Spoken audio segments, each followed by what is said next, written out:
3 years ago, a crash stole my legs, my freedom, and damn near my will to live. But it gave me something else. Something I never saw coming, something that burns in my chest like a lit cigarette. First, a nod to my loyal subscribers. Your support lets me peel back the raw, jagged edges of life and lay them bare. This story's a twisted one. Stick with me. The doctors called me lucky. Lucky that 18-wheeler didn't crush me flat. Lucky my spine didn't snap clean. Lucky my nephew Caleb wasn't in the car with me that night. Lucky, they said. A hell of a word for a woman who can't walk 10 steps without her legs screaming. Our little house in Tennessee used to feel too big when Caleb was still in school. Now it's suffocating. He's everywhere. Cooking, fluffing pillows, carrying me to the bathroom when my muscles give out. My boy, though, he's not my son, not really. I raised him from a baby when my sister vanished, left me with a kid at 18. One day they grow up. Tower over you. Caleb was always tall, but at 21 he's broad as a barn door. Construction works made his hands rough as sandpaper. His voice, low and heavy, hides in those eyes. God, those eyes like his father's, the bastard who bolted when I took Caleb in. "Ma," he says, startling me. He's at my door holding a bowl of soup. "You didn't eat lunch." "I'm not hungry. You never are." He sets the bowl on my nightstand, his frown cutting deeper than words. "Your leg's acting up," I don't answer. He knows. He always does. Without a word, he sits on the bed's edge and rolls up my sweatpants. My breath catches. The scars are ugly, twisted patches of skin, jagged lines from surgeries. His fingers hover. "Can I nod. His touch starts clinical, kneading the stiff muscles around my knees. But then his thumb finds a knot near my inner thigh, and I bite my lip. "You're too tense, Aunt Clara," he whispers, voice soft as a secret. "You don't know the half of it." He adjusts the blanket, careful to keep me comfortable. His touch is gentle, caring, not enough to cross a line, but enough to make my pulse hammer. It's just the warmth of his skin, I tell myself. The pain's melting away. But when his fingertips brush the edge of my shorts, I stop breathing. Caleb freezes too, just for a heartbeat. Neither of us moves. Then he clears his throat, pulls my pant leg down. "Better no?" "Yes." "Thanks, sweetheart." He hesitates like he wants to say more. Instead, he grabs the soup bowl and leaves. I stare at the ceiling, his touch lingering like a bruise. For the first time in years, I feel something sharper than pain, something dangerous, something alive.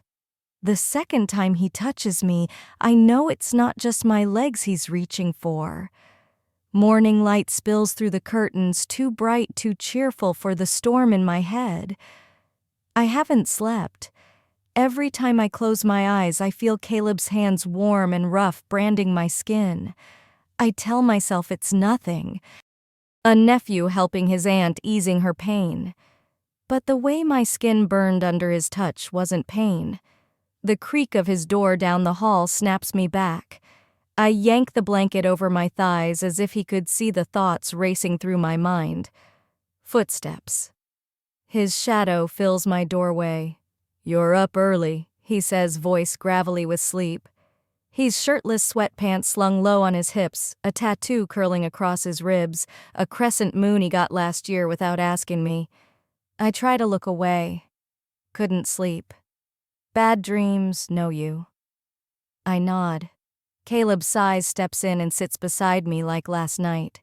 Without asking, he pulls the blanket back and sets his hands on my bare calf. I flinch. "Sorry," he mutters. Cold hands. But it's not the cold that's got me wired.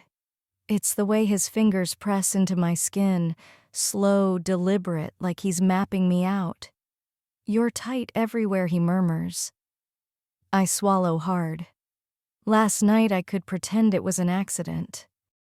But now, in the harsh daylight, there's no denying how he works the tension from my muscles, his focus sharp like he's chasing something deeper than pain. His palm slides up the back of my thigh. "Relax, Clara," he says, voice lower than usual. "Let your body rest." I'm not fighting the massage. I'm fighting this, how my body answers him. My breath hitches as his fingers graze the hem of my shorts. My stomach twists when I catch him looking at me not like a nephew, but like a man. A knock at the door shatters the moment. Caleb pulls back.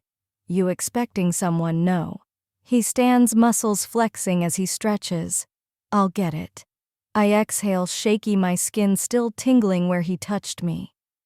Voices drift from the living room. Mrs. Harper, our nosy neighbor, asking if we need anything from the store. Caleb's polite refusal, the door clicking shut. When he returns, his face is unreadable. Think she suspects anything. My heart stops. Suspects what he smirks. That we never returned her casserole dish from last month. I force a laugh, but my hands tremble. For a moment I thought he meant us. That night, rain hammers the windows. A storm knocks out the power, plunging the house into darkness. Caleb lights candles, their flickering glow casting shadows across his face. He sits close on the couch, close enough I feel the heat rolling off him. "You cold?" he asks. I lie, say no, but he drapes a blanket over us anyway. Our legs brush beneath it. Neither of us pulls away. The wind howls outside a branch, scraping the roof like claws. Then his hand finds mine. Not a graze, not a mistake. His fingers locketh mine, rough and sure. I should pull back.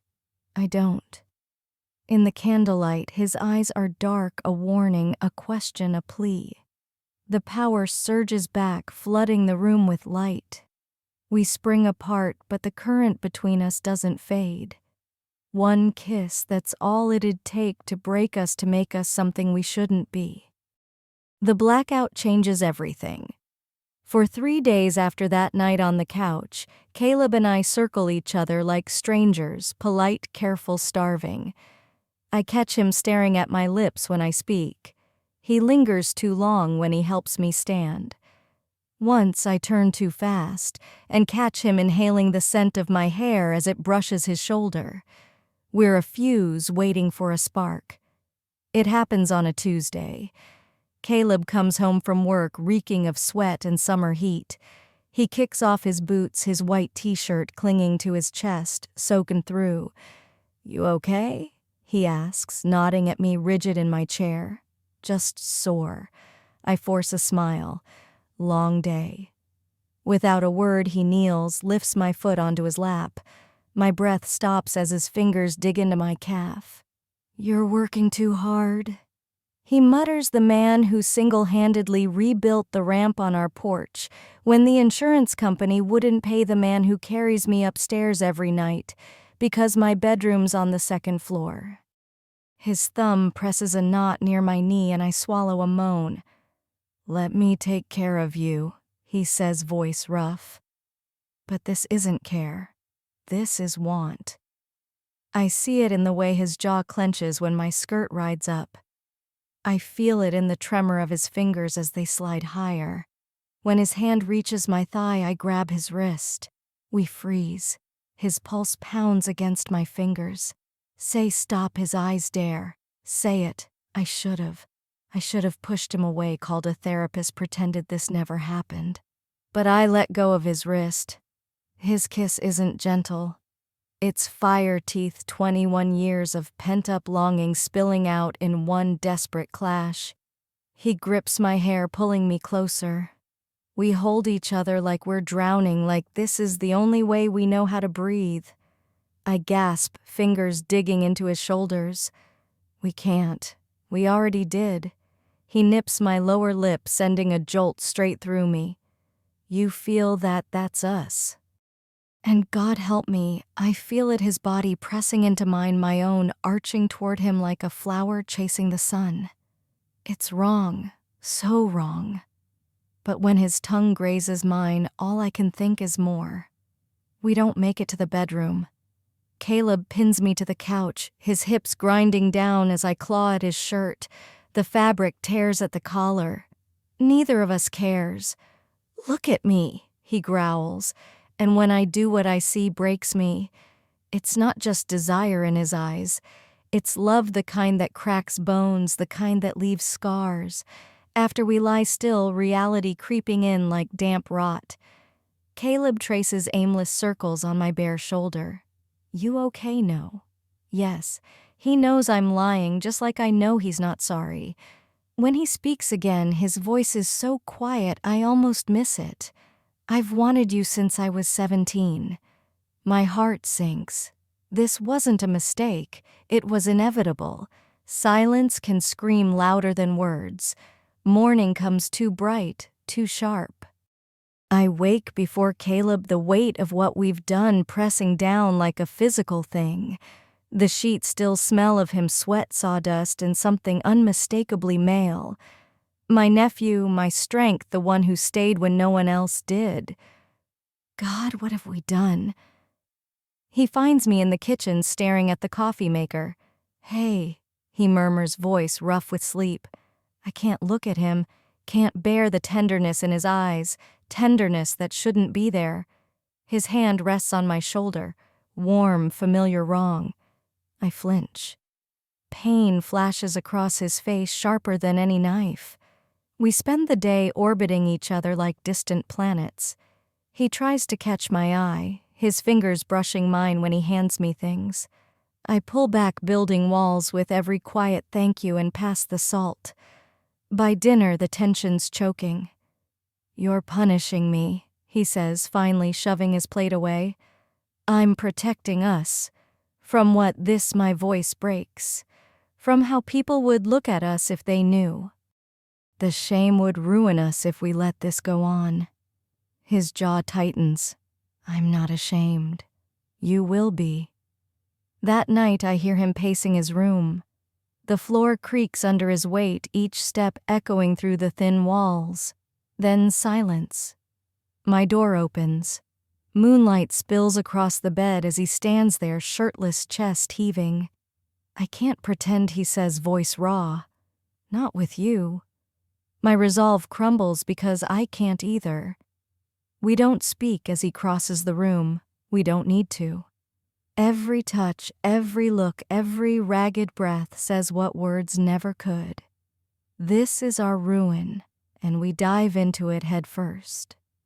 A year later, the neighbors still talk about how close we are. Mrs. Calloway at the grocery store remarks what a good nephew I have, always looking after his aunt. I smile politely, adjusting the bracelet Caleb gave me, a silver chain, a reminder of our unbreakable bond glinting on my left wrist. No one asks why a single woman like me never remarried, do they? Caleb's fingers lace with mine as we walk to the car. No one looks twice. No one knows. And that's just how we want it.